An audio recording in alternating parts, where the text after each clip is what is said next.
एक दिन एक कुत्ता जंगल में भटक गया। तभी उसने देखा कि एक शेर उसकी तरफ आ रहा है। कुत्ते की सांस रुक गई कि जतो का मतमा मिमरा। फिर उसने अपने सामने कुछ हड्डियां पड़ी देखी।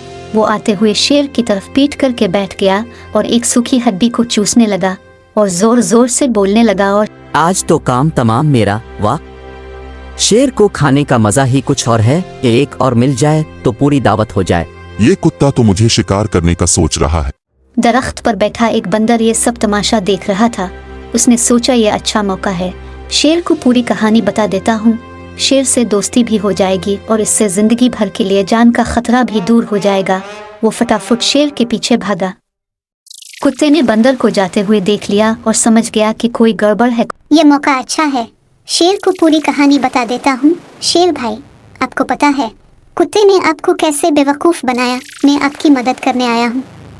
वो कुत्ता सिर्फ बातों से जीता है। ये मुमकिन नहीं बंदर, तुमने मुझे धोखा देने वाले कुत्ते की कहानी क्यों सुनाई? चलो मेरे साथ, अभी इस कुत्ते का खात्मा करता हूँ। इस बार वो बच नहीं पाएगा। ये बंदर मुझे भी धोखा दे सकता है। मैं तो शेर से दोस्ती करने आया था, मगर ये क्या हो रहा है? कुत्ते ने शेर को आते देखा तो फिर एक बार कुत्ते को जान की बन आई, मगर फिर हिम्मत करके कुत्ता इसकी तरफ पीट करके बैठ गया और जोर जोर से बोलने लगा। बंदर को भेजे हुए 1 घंटा हो गया। साला, एक शेर फंसा कर नहीं ला सकता। ये सुनते ही शेर ने बंदर को पटक दिया और वापस पीछे भागा। शेर वहां से जान बचाकर भाग गया।